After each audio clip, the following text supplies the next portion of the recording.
안녕하세요. 반갑습니다. 트위터 TV입니다. 예, 이번 시간에는 우리가 하셴에 대해서 알아보겠습니다. 예, 하셴의 존재에 대해서 정통 유대인들은 어떻게 이야기하고 있는지 우리가 토라를 통해서 알아보겠습니다. 제가 하셴이라고 이야기하는데 하셴은 그 이름이라는 뜻입니다. 우리나라에서는 하나님, 하느님이라고 표현되잖아요. 그렇지만 저는 하셴이라고 이야기하겠습니다. 예, 하셴, 유대인들은 이 하셴에 대해서 어떻게 정의를 할까요? 람밤이라는 랍비가 있습니다. 람밤이 13가지 신앙의 원리를 만드셨는데 이 람밤의 13가지 신앙의 원리에서 첫 번째로 보면 하셴께서는 존재하시며 지켜보고 계신다라고 이야기합니다. 두 번째는 하셴께서는 한 분이시다. 그리고 세 번째는 하셴께서는 몸이 없으시며 몸의 형체가 없으시다. 그리고 네 번째는 하셴께서는 모든 존재들의 먼저이시다. 그리고 다섯 번째는 섬기는 행위는 하셴에게만 한다. 그리고 여섯 번째는 하셴은 모든 인간들의 생각을 아신다. 그래서 13가지 원리 중에요. 6가지가 이 하셴에 대한 내용입니다. 여기서 우리가 세 가지를 볼 건데요. 첫 번째, 하셴께서는 존재하시며 지켜보고 계신다. 그래서 정통 유대인들은 하셴의 존재를 인정하고 시작합니다. 그리고 두 번째는 하셴께서는 한 분이십니다. 이 하셴 에카드라고 그래서요. 하셴은 한 분이다라는 거 굉장히 중요합니다. 그리고 세 번째는 하셴께서는 몸이 없으시며 몸의 형체가 없으시다라는 것입니다. 이 세 가지를 볼 것인데요. 굉장히 우리랑 좀 생각이 많이 다를 수도 있죠. 하셴은 몸의 형체가 없습니다. 몸도 없고 몸의 형체가 없으십니다. 그래서 우리가 어떤 몸으로, 오감으로 어떤 그 하셴의 존재를 느끼려고 한다면 굉장히 오류가 많이 생길 거라고 이야기합니다. 기본적으로 정통 유대인들은 이 하셴은 이런 분이다라고 기본적으로 이야기하고 있는 6가지를 우리가 알아봤습니다. 그러면 하셴께서는 본인의 존재에 대해서 어떻게 몸을 가졌잖아요. 우리 인간은 몸을 가졌는데 우리에게 어떻게 하셴께서 나타나실 수 있을까요? 예, 우리가 창세기를 먼저 보겠습니다. 창세기에서 보면 처음에 하나님께서 그 하늘과 그 땅을 창조하셨다 라고 토라에 나와 있습니다. 하셴께서 그 하늘과 그 땅을 창조하셨다라고 이야기합니다. 하셴께서, 여기서 하셴은 엘로킴이라고 나와 있습니다. 엘로킴. 이 엘로킴의 하나님은 창조주 하나님이에요. 이 창조의 역사, 그래서 우주 만물을 만드시고 이 자연의 법칙을 만드시고 그 섭리를 만드신 그 엘로킴의 하나님, 예, 그분이 하나님입니다. 그리고 우리가 역사 가운데서 이 창조한 모습을 우리가 못 봤잖아요. 예, 이스라엘 백성들도 못 봤잖아요. 그래서 이 역사 가운데서 이스라엘 백성에게 하나님이 어떤 분인지, 하셴이 어떤 분인지 드러낸 사건이 있습니다. 그것이 바로 출애굽 사건입니다. 출애굽. 우리가 모세의 이야기를 통해서 많이 알고 있죠. 예, 출애굽 사건은 유대인들이 히브리 백성이라고 표현되어 있습니다. 토라에는 히브리 백성들이 그 이집트의 미츠라임이라고 이야기하죠. 거기에서 노예 생활로 하고 있었던 그런 때를 이야기합니다. 그래서 그 노예 생활이 너무너무 힘들어서 이스라엘 백성들이 부르짖게 되죠. 너무너무 이 고역이 힘들고 노역이 너무 힘들고 그리고 살 수 없다 막 부르짖는 거죠. 그랬을 때 하나님께서 그 소리를 들으셨다라고 이야기합니다. 그래서 출애굽의 역사가 일어나죠. 근데 보이지도 않고 형체도 없는 그 하나님의 존재를 이스라엘 백성들은 어떻게 알았을까요? 근데 달랐습니다. 바로 이스라엘 백성들을 노예로 부렸던 그 바로 왕 있잖아요. 그 바로 왕은 어떤 왕이었냐면 그때 당시에 전 세계의 1인자라고 볼 수 있죠. 네. 이집트의 역사, 미즈라임의 역사는 굉장히 문명이 발달하고 고도의 그 지능이 지식이 있는 그런 민족이었습니다. 그래서 그 자연에 대한 해박한 지식들이 있었고 여러 가지 것들이 그들은 굉장히 문명이 발달한 그런 사람들이었습니다. 근데 거기에서 이제 유대인들은 노예로 있었던 거예요. 근데 유대인들은 우리가 너무 이 노예 생활이 힘들다. 그래서 보이지도 않는 하나님한테 부르짖었어요. 근데 바로는 뭐라고 그러냐면요. 바로는 무슨 말이 있는지 보겠습니다. 예. 출애굽기 5장입니다. 출애굽기 5장 1절에서 2절에 보면 그 후에 모세와 아론이 가서 파라오에게 말했다. 여호와 이스라엘의 하나님께서 이렇게 말씀하셨다.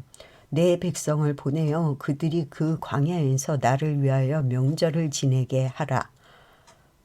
이렇게 아론하고 모세가 파로한테 이야기한 거예요. 그랬더니 파로가 뭐랬는지 한번 들어보세요. 파로가 말했다.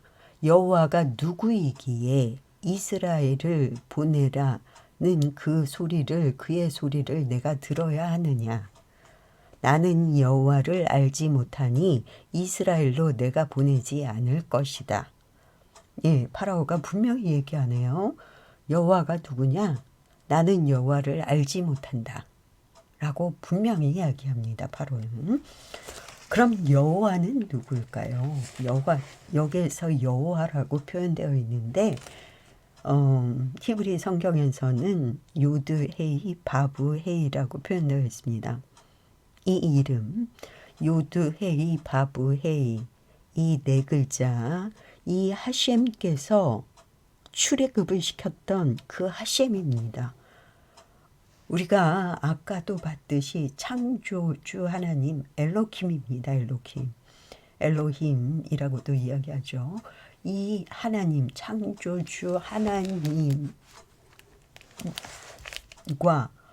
이 요드의 바브의 하나님 출애굽할 때는 이 하나님의 이름이 등장하게 됩니다. 요드의 바브의 하나님. 한국어 번역에는 여호와라고 표현되어 있어요. 그리고 창세기 그 창조주 하나님은 엘로킴이라고 표현되어 있습니다. 하나님이라고 한국어로 번역되어 있고요. 그러면 이 두 하나님이 다른 하나님이냐? 아까도 얘기했듯이 하나님은 한 분이십니다. 예, 그래서 다른 하나님이 아니라 이 하나님이 차원이 다른 거예요. 엘로킴의 하나님은 이 자연을 창조하신 우주 만물을 창조하신 그 하나님. 이 속에서 바로는 여기에 있었어요. 그래서 이 세계에서는 하나님을 볼 수 없어요. 왜냐하면 아까도 말씀드렸듯이 하나님은 어떤 존재예요? 하나님은 몸도 없고 형체도 없어요. 예, 그리고 우리의 생각도 하셔요. 이런 하나님은 물리적인 하나님이 아니라는 거예요. 그러면 이 하나님은 요드의 바브의 이 하나님은 이 자연 현상을 넘어선 다른 차원의 그 하나님이란 하나님의 존재라는 것이에요. 그래서 이 하나님은 어떤 존재로 나타나느냐가 다른 거예요. 예, 하셴은 한 분이십니다. 그렇지만 어떤 차원에서 나타나시냐가 다른 거예요. 그래서 여러분들이 굉장히 이거는 명확하고 아주 중요한 그런 것 중에 하나입니다. 그래서 여러분들이 하셴을 어떤 물리적인 차원에서 물리적인 것으로 계속 인지하려고 한다면 그것은 굉장히 큰 오류가 나올 수 있어요. 그래서 하셴께서는 몸도 없고 형체도 없다라는 거를 꼭 여러분들이 기억을 하셔야 합니다. 이 하나님, 이 하셴께서 요드의 바브의 이 하셴께서 이스라엘 백성들을 이 이집트, 이 미츠라임 땅으로부터 구원하시는 그런 역사를 일으킵니다. 누구를 대상으로요? 바로를 대상으로요. 바로는 뭐라고 했습니까? 여호와는 알지 못한다라고 이야기합니다. 나는 여호와를 알지 못한다라는 거예요. 그래서 이 자연세계 그 바로는 문명이 얼마나 발달됐습니까? 이집트는 최고의 문명을 가지고 있었잖아요. 그래서 신들도 굉장히 많이 있었습니다. 이집트에 많은 신들이 있었죠. 예. 왜냐하면 이 자연 만물을 주관해야 하기 때문에 그 많은 종류별로 많은 신들을 가지고 있었어요. 그래서 하셴께서 뭐라고 그러시냐면요. 출애굽기 12장 12절에 이 출애굽은 유월절 역사랑도 관계가 있잖아요. 연결이 되어 있습니다. 근데 그때 뭐라고 말씀하시냐면 나는 이날 밤에 미츠라임 땅을 지나가면서 미츠라임 땅에 첩난 모든 것을 사람으로부터 가축까지 칠 것이다. 하셴께서 10가지 재앙을 다 내리시면서요. 마지막에 이 말씀을 하십니다. 미츠라임은 이집트예요. 미츠라임의 모든 신들에게 나는 심판을 행할 것이다. 나는 여호와다. 여호와다. 요대의 바벨의 하나님이에요. 그래서 미츠라임의 모든 신들에게 심판을 행하신다고 말씀하십니다. 미츠라임의 모든 신들은 어떤 존재입니까? 영적인 존재들입니다. 그렇기 때문에 여러분들이 이 미즈라임은 어떤 존재냐면요. 그 사방이 다 좁고 우겨싸임을 당해서 빠져나갈 수가 없어요. 그래서 거기서는 노예로 살 수밖에 없는 곳이에요. 그곳이 미즈라임입니다. 근데 우리 현대사회에서도 어떻습니까? 이 물질의 노예가 됐다라는 표현 되게 많이 쓰잖아요. 물질의 노예가 돼서 그 안에 갇혀서 나갈 수가 없잖아요. 어떻게 해결할 방법이 없잖아요. 그때 어떻게 합니까? 다른 차원에서 우리를 끄집어내줘야 되는 이런 사건들이 일어나야 된다라는 거죠. 이것이 출애굽의 역사라는 거예요. 그 안에 갇혀있던 노예들의 그 생활에 갇혀있던 파라오의 밑에서 노예 생활을 했던 그 히브리인들을 출애굽시키듯이 예. 그래서 우리가 이 물질 세계로부터 다른 차원으로 갈 수 있는 그런 역사가 출애굽의 역사입니다. 이것이 출애굽의 역사가 유대인만 해당되는 게 아니죠. 마지막 때는 이제 인류 전체가 이런 출애굽의 역사가 있을 것이라고 합니다. 그래서 우리도 이 어떤 자연계에 갇혀서